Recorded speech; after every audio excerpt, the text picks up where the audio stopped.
today I'm pretty excited to introduce Dr. Patel over here. I actually met him about a little over a year ago, or excuse me, a little under a year ago at the International or Interventional Orthopedics Foundation out in Colorado.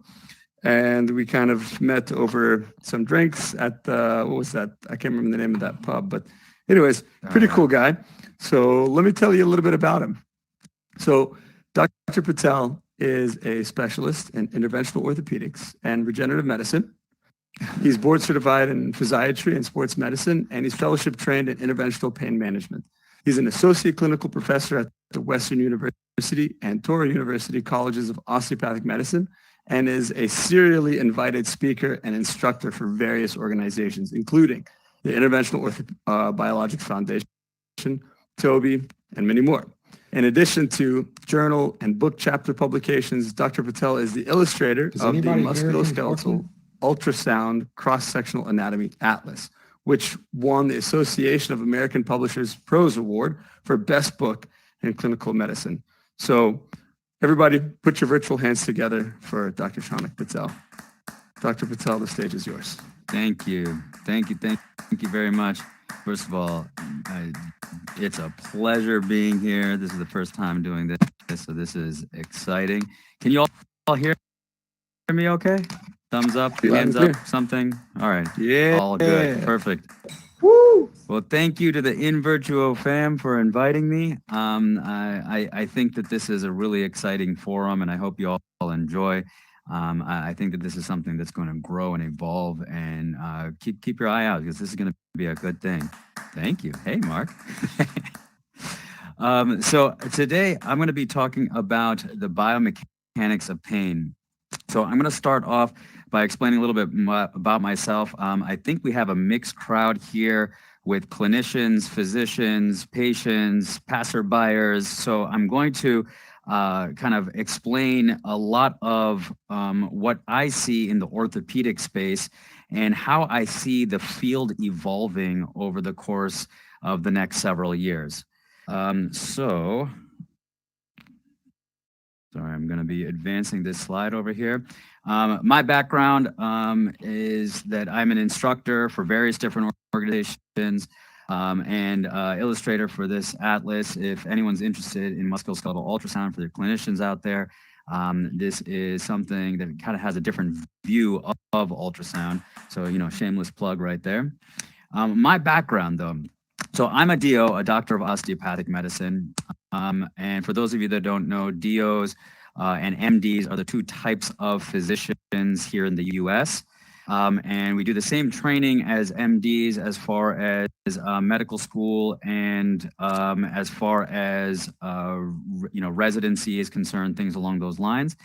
But in medical school, we do have a little bit of some differences in terms of philosophy and in terms of the approach to the musculoskeletal system. So I'm going to talk a little bit about that as we go on. But I did my residency in physical medicine and rehabilitation. I did a fellowship in sports medicine and interventional pain management. And since then, I've been in the world of regenerative medicine and orthobiologics.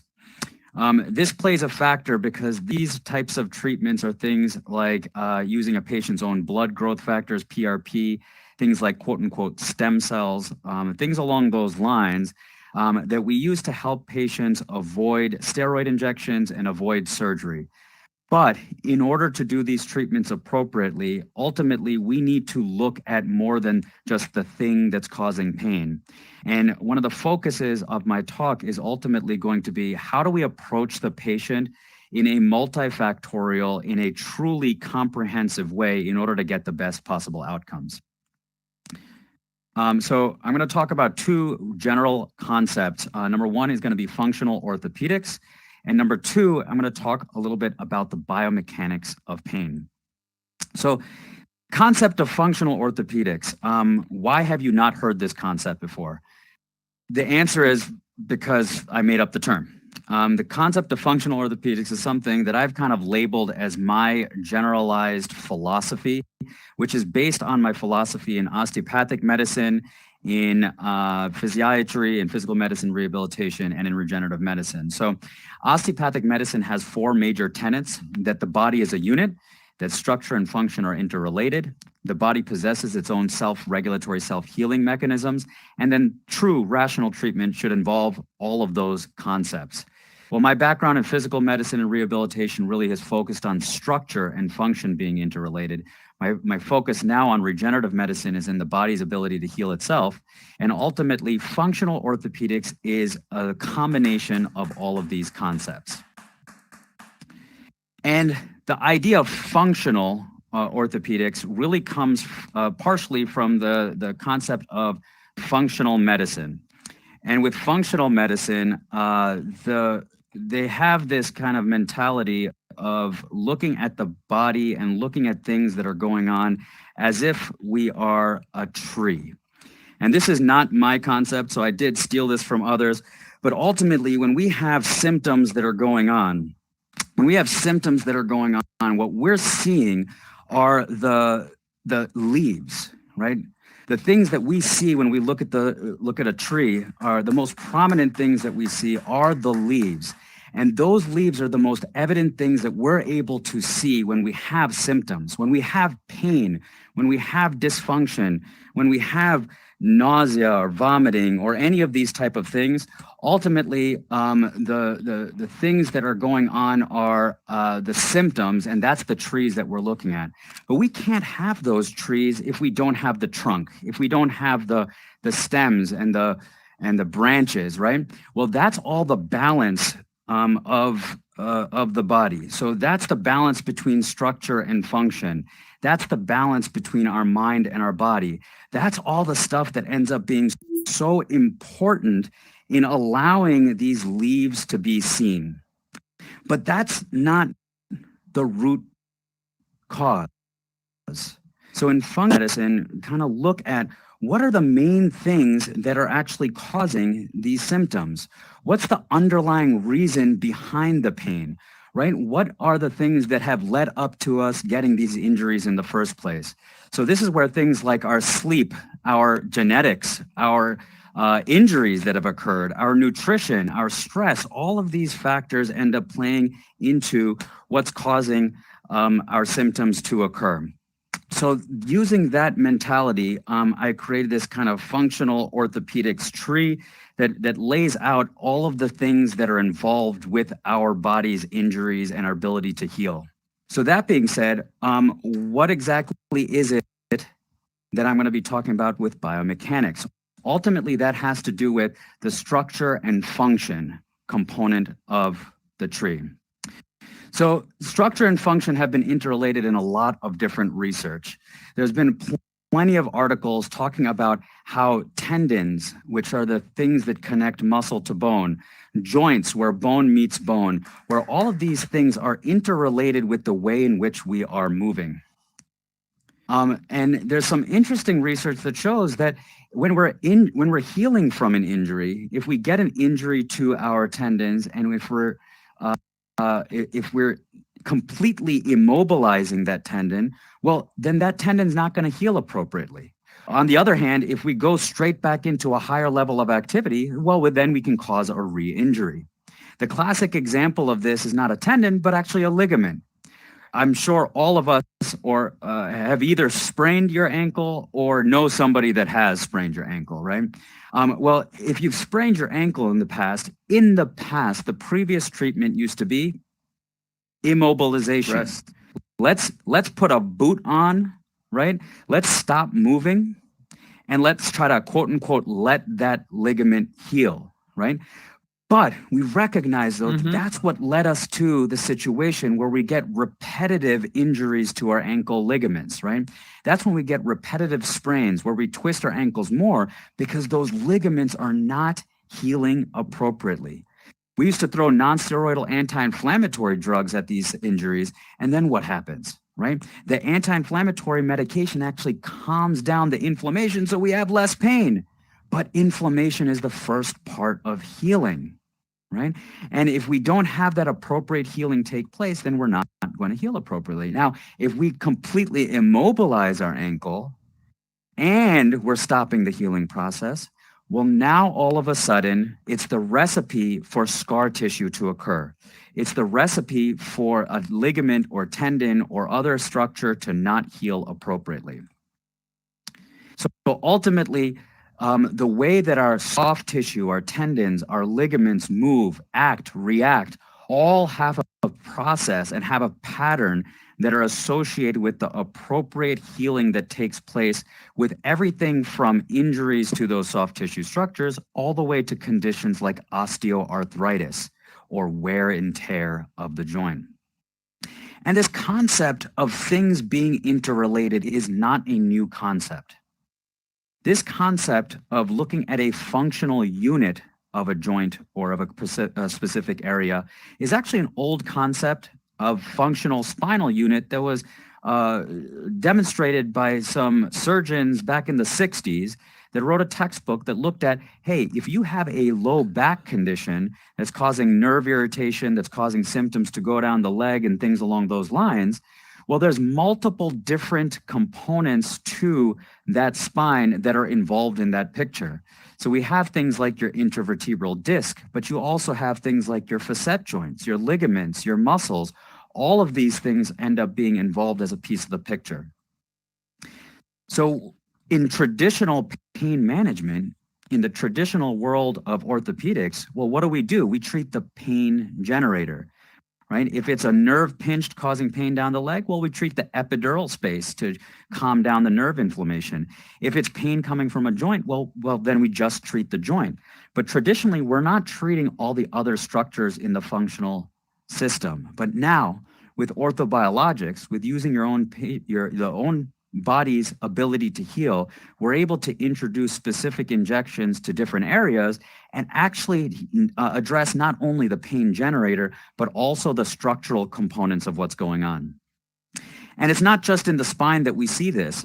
This was one mediocre paper that was published a few years back that looked at a combination of patients that were treated with PRP into the knee joint versus PRP into the knee joint and structures outside of the knee.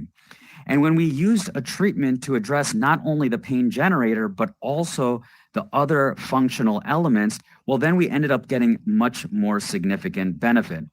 So the paradigm shift that we're addressing now is that we're moving away from just treating the pain generator, and we're looking at the whole picture. And it's not only the extra-articular structures, not only the ligaments, the soft tissues that surround a joint, but also the inside of the bone itself. Now we're recognizing that the inside of the bone is where a lot of pain comes from and where a lot of dysfunction comes from.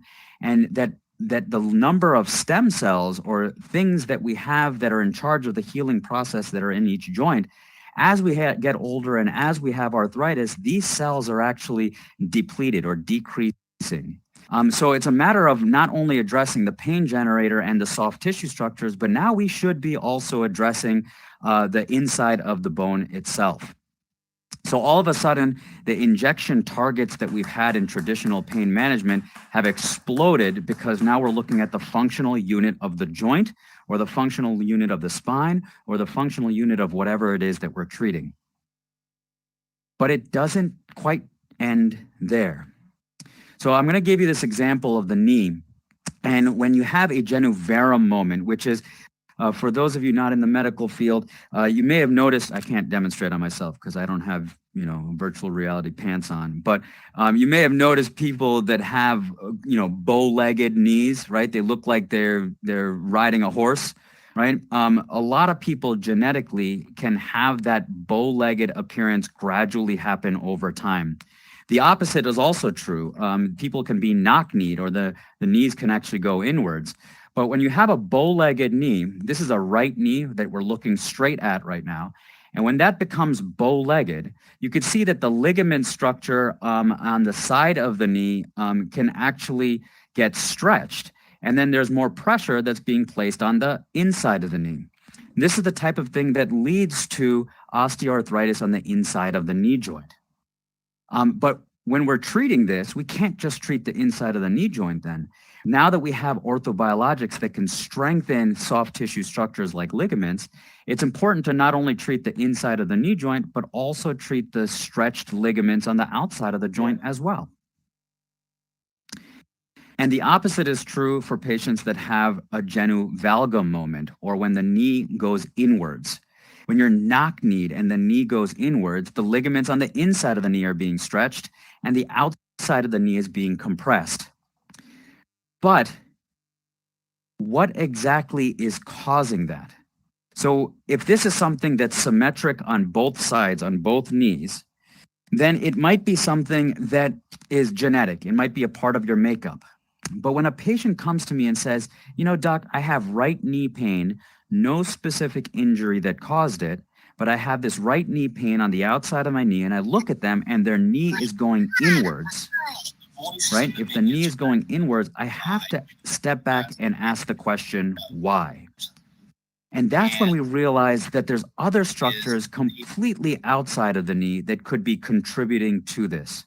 So things like the muscles on the outside of our buttocks or the muscles of our foot and ankle, these are things that actually can contribute to the mechanics of the way that our knee is moving with every step that we take.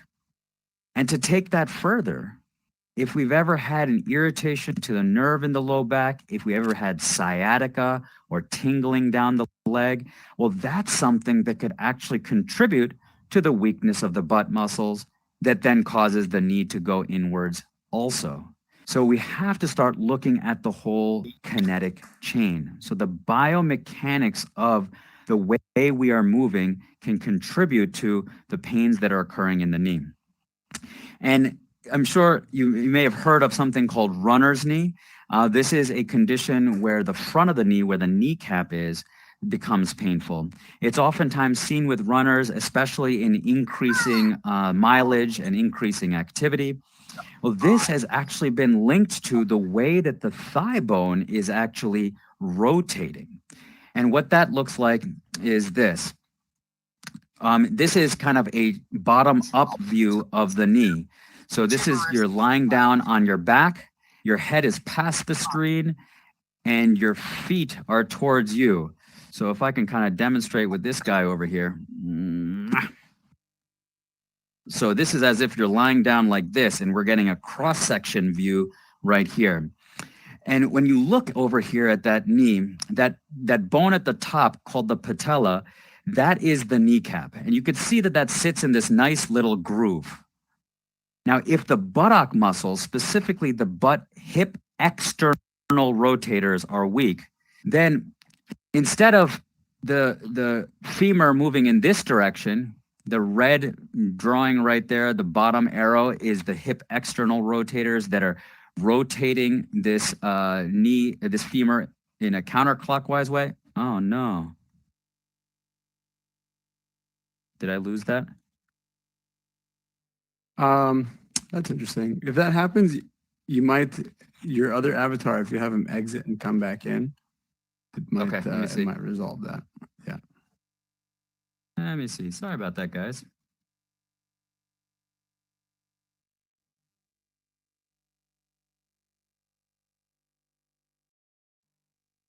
Give me a minute as I come back. While I'm doing this, any questions? Actually, I have this this video up here, Dr. Patel, that I think in that moment you're trying to demonstrate that same kind of concept. Yeah, throw it up.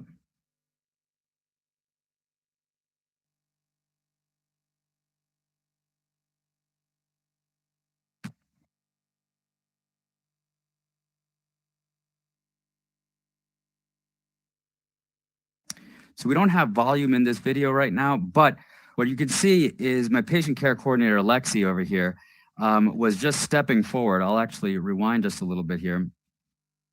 And let's see. What we're demonstrating here is as she steps, you can see that that knee is going inwards there. As that knee is going inwards, it's actually the outside of the buttock muscles that are not firing properly, which is causing that knee to go inwards, as you can see. If those muscles on the outside of the buttock were stronger, then that knee would be straighter with every step that she took, right? That's that valgus moment that I demonstrated on that previous slide. Can you guys see this PowerPoint that I'm enlarging right now? Right, yeah, we can. For you. So, and that same kind of thing is true with the hip external rotation here. So that hip external rotation, or that femur, you can see that rotation in a counterclockwise manner. That's if your hip external rotators worked appropriately. But if the pinkish reddish muscle at the bottom with the arrow, if that muscle was not firing properly, then you'd end up with this relative internal rotation of the hip or internal rotation of the femur. And you can see how that causes pressure onto the kneecap where the red arrows are. Can you see my pointer, by the way? Or no?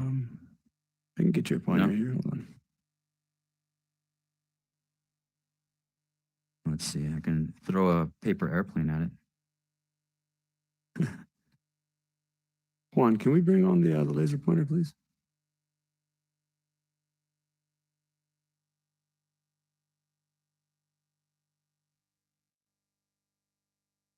Here. Dr. Patel, I can give you a gigantic spinal needle. No, I'm going to point my... Oh, yeah. Nice. You see my arrow? You like that? How about that?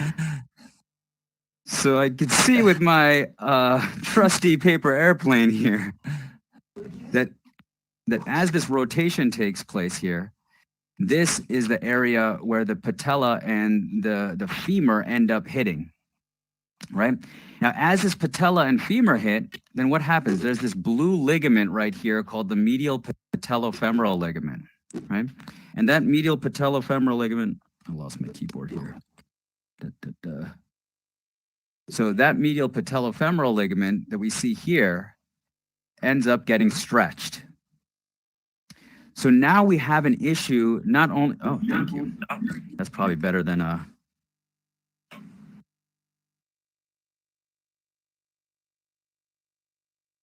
boom, that's nice.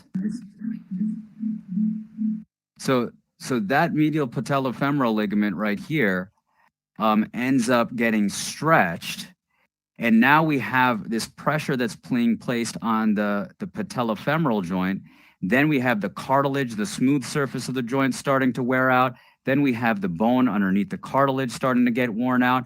And we could do things like, cortisone injection to calm down the inflammation. But if we don't address the underlying issue, if we don't strengthen these ligament structures that are being stretched, and we don't strengthen those muscles that are causing this issue in the first place, well, we're only going to get so far. So what happens in this situation, right? What happens is that patients end up getting inappropriate injections like cortisone that only provide a short amount of benefit. And that benefit from a cortisone injection lasts a couple of weeks to a few months, but we're never dealing with the underlying issue there in the first place, right? And what happens in that scenario? In a traditional model of orthopedic care, well, we get these cortisone injections, they don't work, and then ultimately we get surgery, right? Because the cortisone didn't work. All right, next line of surgery. Or worse yet, there's a barbaric surgery that's still done that cuts this medial patellofemoral ligament, that blue ligament up there, and tries to then, since that ligament, it cuts the lateral patellofemoral ligament, the ligament on the other side of the kneecap, because they're thinking that ligament is too tight, which is causing the kneecap to rotate to that area. But it's not an issue with the ligament not being too tight. It's an issue with the mechanics of the whole hip and leg entirely. So we end up going down these surgical lines without treating the underlying issue. And ultimately, if the pain in the knee gets resolved, we're left with issues in other areas. You know, if they get people have even had things like a knee replacement, and then ultimately still have knee pain, because now it's not the joints or the muscles, it's now the ligaments or the soft tissue or the other structures that are involved as a part of the picture now. Does that all make sense? And we'll play with this a little bit with some models in a second here. And when you have the kneecap not gliding properly, when you have the ligaments getting stretched the way that I described, then we have other structures that get involved as well. So things like our patellar tendon, the tendon that attaches our kneecap to our lower leg, or the quadriceps tendon, the tendon that's involved with connecting our thigh muscles, the front of the thigh here, to the kneecap. You know, these structures start to get aggravated or irritated, and then we have, you know, not just one area of pain, we have multiple. So ultimately, the purpose of me saying this is that when somebody has a joint that presents with pain, whether it's a knee or a shoulder or an ankle or a foot or a wrist or whatever it may be, we always have to take a step back and ask the question, why? You know, is there a biomechanical reason? Is there an injury? Is there a chemical reason? What are the components that are involved with the patient's pain? So overall, we're shifting, we're changing our mentality from just treating the pain generator, and now we're moving towards looking at the whole picture, right? So the concept of functional orthopedics looks at not only just treating the pain, but treating the functional unit, treating the root causes. Thank you. That was my talk. But I wanted to take this opportunity to you know, look a little bit more at the model, invite you guys onto the stage. I'd love you all to, you know, jump on board and play with the models and see, you know, what I'm talking about in terms of the, you know, the mechanics that are involved. Any questions? I have a question for you. Yeah. Yeah. I saw there was kind of a discussion thread on LinkedIn where someone had posted an MRI of like this 16-year-old football player who had what looked like an edema or kind of stress reaction of the pars and proximal TP on the right side of L5. And it sounded like he had taken a nasty blow as a quarterback. He should blame his defensive line, but I'm not pointing fingers, or offensive line, excuse me.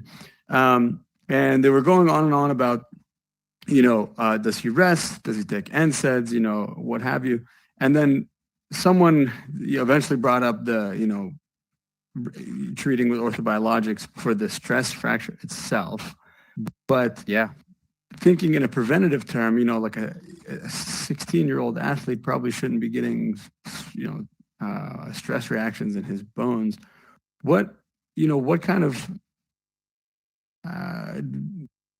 dysfunctional mobility would you typically see or could lend to someone having those kinds of, or at least being vulnerable to having that kind of injury, apart from the hit itself?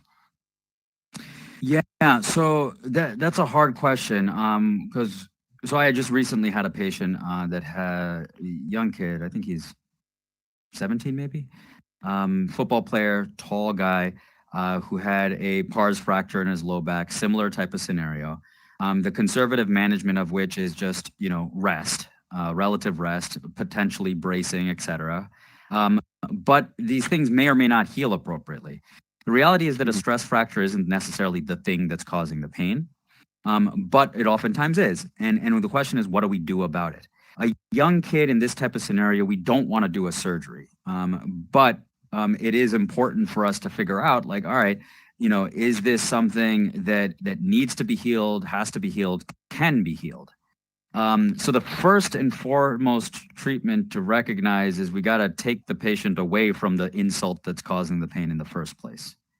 You know, relative rest from the repetitive activity that's causing a stress fracture. Any stress fracture is caused by repetitive stress in an abnormal manner. repetitive motion, repetitive pressure in an abnormal manner. So for someone that has a stress fracture, especially a football player, you got to imagine that a lot of that has to do with positioning. A lot of that has to do with repetitive contact, and the low back being in a hyperextended fashion is what causes that nutcracker pressure onto the pars interarticularis. So removing that patient from that activity is step number one. But step number two is then doing a thorough examination and making sure that that's the thing that's causing the pain. So putting this current patient aside for a second, I had a damn near professional, what was it, javelin? I forget, just so you could remember. There's that patient that high schooler that was at professional level, javelin Decathlete? thrower. Yeah, she throws things. She throws things, but you can imagine all that. Maybe it was shot put, but you can imagine that shot put. I don't know if you could see me mimicking shot put right here. Yeah, we can. But that shot put, right? That's a lot of twisting and turning and putting a lot of pressure into her pars, and so she had these pars articularis fractures, right? And so we were managing it, but I examined her and I'm like, man. Yeah, there's some pain coming from those pars, but it sounds like this pain is discogenic. And we look at the imaging more in depth, and yeah, there's a little bit of annular tears inside those discs. So the issue is that repetitive damage that caused the same pars fractures also cause other stuff going on inside the low back. Right. So I treated her extra-articular spine, excuse me, I treated her extra-articular spine with PRP, and she had substantial improvement, but there was still some stuff going on. So eventually we ended up treating the inside of the disc with bone marrow aspirate concentrate, and she had substantial improvement in her symptoms. She was able to return to all the crazy shot putting that she was able to do. Now, this patient that I'm talking about now, we treated his pars. Symptoms were clearly coming from that. We actually used bone marrow to go inside the pars, and he had substantial improvement of his symptoms for several months. He was able to return to weightlifting, return to non-contact football. But the second that the school year started, and he's a big dude sitting in the small high school chairs, in combination with starting contact football, he started appreciating his pain again. And we repeated the MRI, and his pars fracture had not healed completely. So now the question is there a reason why he's not healing appropriately? What are his labs showing?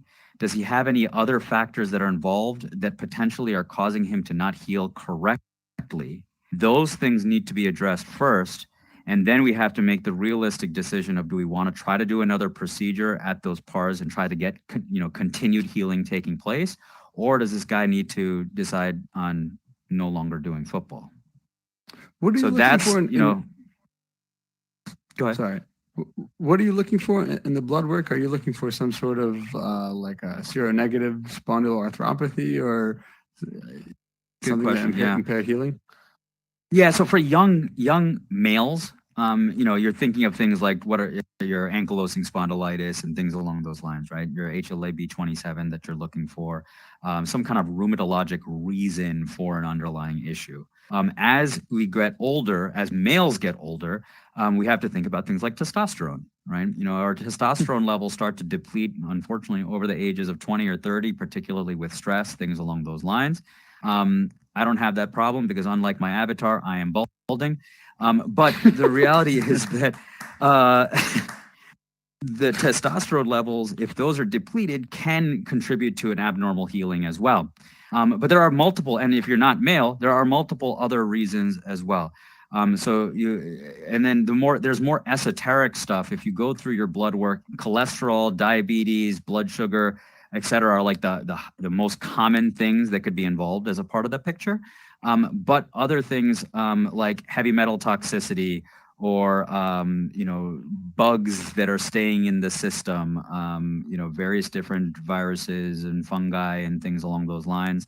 Also things like freaking COVID and the vaccine, both of which increase inflammation throughout our body. Like, are these factors that may be involved with us not healing appropriately? Hmm. Hmm. Or sunlight, or too much screen time, and poor sleep, and melatonin Yeah, suppression. if we're sitting on our oculi 100% of the time and not getting some outdoor fresh air and getting that vitamin D, right? But you can use your True. Oculus outdoors. Just set up a hotspot on your phone and you're good to go. Oh man. I know, Dr. Patel, you mentioned to give you a hard stop at the bottom of the hour. What time is it? I forgot to say that. It is about 15 minutes past the bottom there. It's at the 45. It is, what time is it? Hold on. Oh, I think- okay. I have a solid 10 more minutes and then I got to dip out of here and pick up the kiddos. Okay. Anybody else has questions? I'm going to kind of go down the line here and start unmuting people. Yeah. If you have a question and I haven't unmuted you, if you kind of move about, even wiggle around, dance, get my attention somehow, and I will unmute you. You know, I was thinking, Dr. Patel, I had a level kyphoplasty the other day and one last week as well. And, you know, I have using orthobiologics. Oh, I may have unmuted a robot.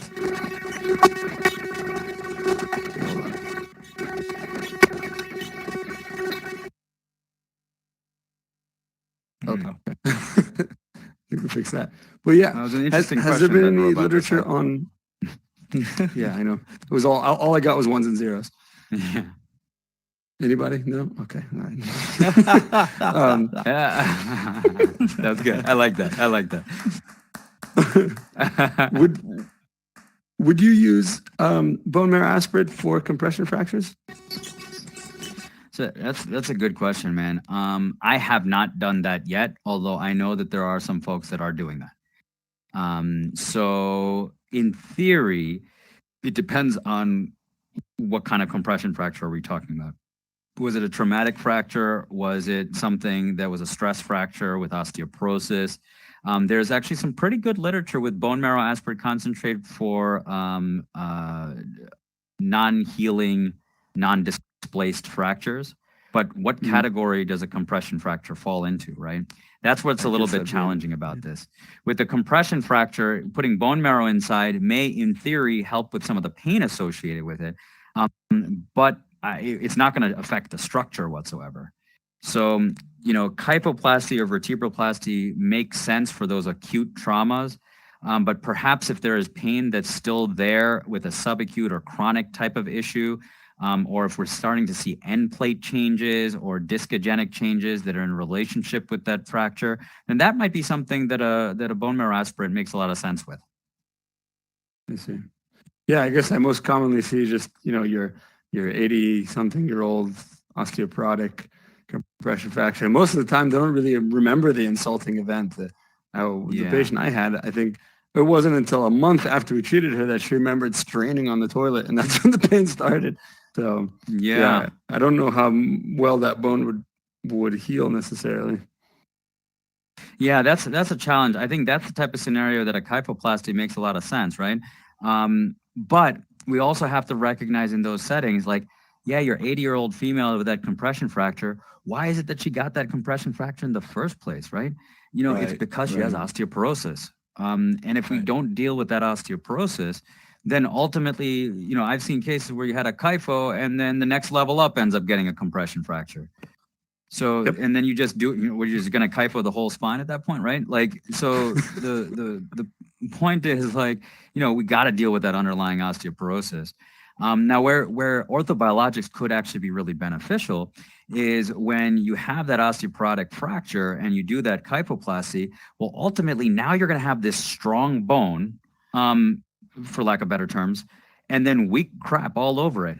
So when you could use orthobiologics for the functional unit above and below the kyphoplasty, similar to the way that we would do that for trying to prevent or treat adjacent segment disease in the setting of a fusion.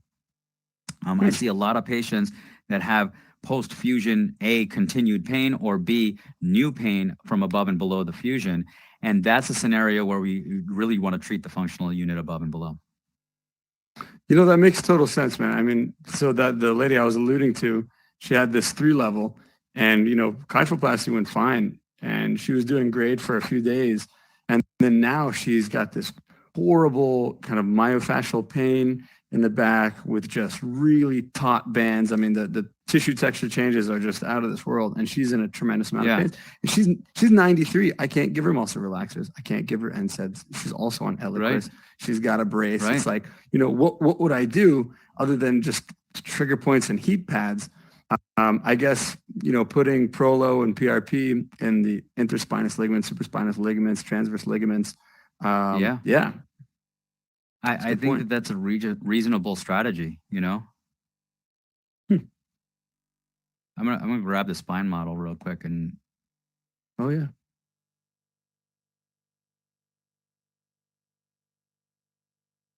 Here it comes. Oh, he brought the hope. Oh, I'm serious, man. Come on. Love it. Hey, don't play around. Oh, I'm like about to kiss myself here. So, yeah, you know, like we always think about the vertebrogenic pain when it has a compression fracture. But when this goes down, right, there's a lot of other structures that end up being injured. Let's see here. This is fun, guys. This is, right? So all of this is going down here. You guys see my pen? Yeah. Right? But then when this compresses downwards here, you're going to inevitably have an effect on the, you know, the disc, the end plate. You're going to have an effect on the nerve, right? All of those things. I mean, I'm kind of missing all of those things, but you get my drift, right? Yeah. And all those things are going to get involved. They're going to get aggravated. And then what happens? You know, we talk about all the muscular pain that's associated with it. Well, is it myofascial pain, or is it the damn muscles that are doing their job, right? The muscles are trying to, you know, protect the spine. The muscles are the great reactors that ultimately are you know, are tightening, are spasming because of the things that are going on. So even if we did do a muscle relaxant for this patient that had, you know, myofascial pain after a compression fracture, then what would it do? The muscles would just tighten back up again. And that's exactly what I'm experiencing. You know, it reminds me of that scene from the Titanic when it's going down and those steel cables are trying to hold up the smokestacks. And they just snap eventually. That's her poor muscles. They're trying to hold her spine up because she's so kyphotic now. That's right. That's right. No, that's exactly what it is. So, you know, ultimately, gradually, gently strengthening those muscles ends up being the very important treatment for that. Because even though that strengthening of the muscles is going to be painful, gradually over time, strengthening the muscles will actually help take pressure off of the things that are causing the muscles to freak out in the first place. Right. So what I tell patients all the time is that physical therapy and strengthening these muscles, the purpose of physical therapy is not to get rid of the pain. And people look at me sideways, and then I repeat myself. The purpose of the physical therapy is not to get rid of the pain. The purpose is to get the body moving correctly. Right? The purpose is to strengthen the muscles to take pressure off of the structures that are involved or irritated or agitated or damaged or whatever. Pleasant side effect of that is that the pain could get reduced, but that's not the purpose of it. And furthermore, if we're strengthening the muscles and getting the body moving correctly, yeah, of course, our main goal is getting rid of the pain, but we sure as heck don't want it to get worse. Right? And framing the discussion in that mindset with the patient makes things really important. Now, it's really hard with a 90-year-old, right? There's only so far we're going to be able to get. But this is a conversation that we should be having with our 20-year-olds or 30-year-olds or 40-year-olds, et cetera, that have back pain, and they're like, yeah, I don't want to do physical therapy. Well, physical therapy, exercise, the nutrition, looking at our body's ability to heal and optimizing that are mandatory, not for the pain, but to prevent crap from getting worse. Man, it's almost like if you're in private practice, you almost have to have in-house therapy because, so Not many true. times when we, No, yeah, it's not true, but it makes it extra important to communicate with the physical therapist and vet out who's legit and who's not. Right. Because That's huge. there are just like there are a lot of crappy physicians out there. There are a lot of crappy chiropractors. There are a lot of crappy physical therapists, but there's a lot of good people out there. Now, sometimes we're handcuffed a little bit by the insurance system, and there's a lot of physical therapists that'll go through the grind of insurance, like, hey, we're going to do X amount of modalities for 30 minutes, and you're going to spend 5 minutes with the physician and give you a handout to do your exercises at home. That's a mill. And when I instruct my patients, I say, look, first of all, I try to find people near them that I can vet out and talk to personally myself. And if I can't do that, or if it's someone new, I say, look, when you're going to see somebody, you get that first session. And if they say, all right, go on this exercise bike for 30 minutes, I'm going to give you a massage for 10 minutes, put some ice and heat on you, and then here's a handout, then it's your patient's responsibility to say, thank you, I really appreciate the time. I don't think this is the right fit. I'm going to go elsewhere. Good point. Good point. So in an ideal world, it'd be great to have an in-house physical therapist, but reality is that we can't always. And our patients come from all over the place. And it's good to make these connections elsewhere. And those are the physical therapists that you want to send your patients to. And those are the ones that are going to send patients to you as well. I hear you.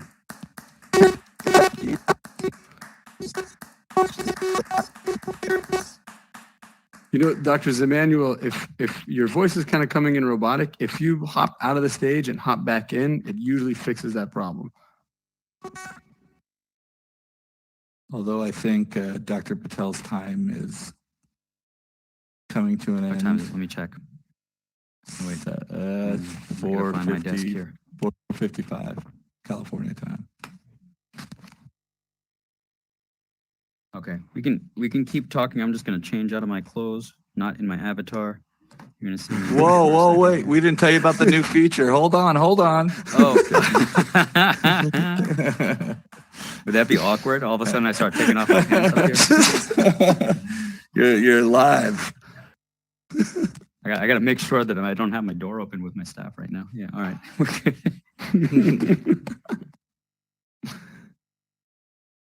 Let's see. Anybody else have any questions in the meantime?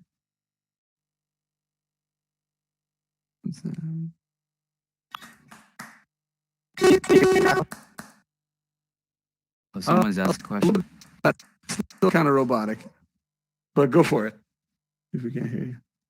I was just wondering, you mentioned the patient responsibility and vetting out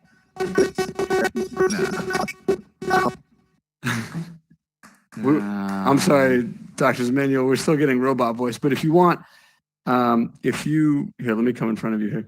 If you find I heard the word responsibility. If you find me on LinkedIn or Instagram, then, or just message In Virtuo on any of those platforms, I'll answer your question and put you in touch with Dr. Patel and see what we can do. Yeah, absolutely. For anyone that has a question or thinks of a question after the fact or anything along those lines, then by all means, we can always talk, or we can hop on the space in a future date or something, Well, Absolutely. I think Dr. Patel has to get rolling, but Dr. Patel, thank you so much for coming on stage and sharing with us your expertise. We really appreciate it. I know it's kind of a leap of faith to come out into this new realm here, and we appreciate that. Thank you to everyone who's come and attended our event tonight. Again, we are In Virtuo, and we are a metaverse medical education platform but more so a community for everyone to get together and learn. Go ahead and give us a like. There should be a little heart icon near you. Give us a like, and we'd really appreciate that. Shounuck, thank you so much. That was a fantastic No, presentation. thank you hope so to have much you for again. having me. This was actually a lot of fun. So I'm looking forward to joining in and watching more lectures. This is a great venue. So really Absolutely. appreciate That was everybody awesome. coming out. Thanks, guys. Thanks, everyone. Thank you.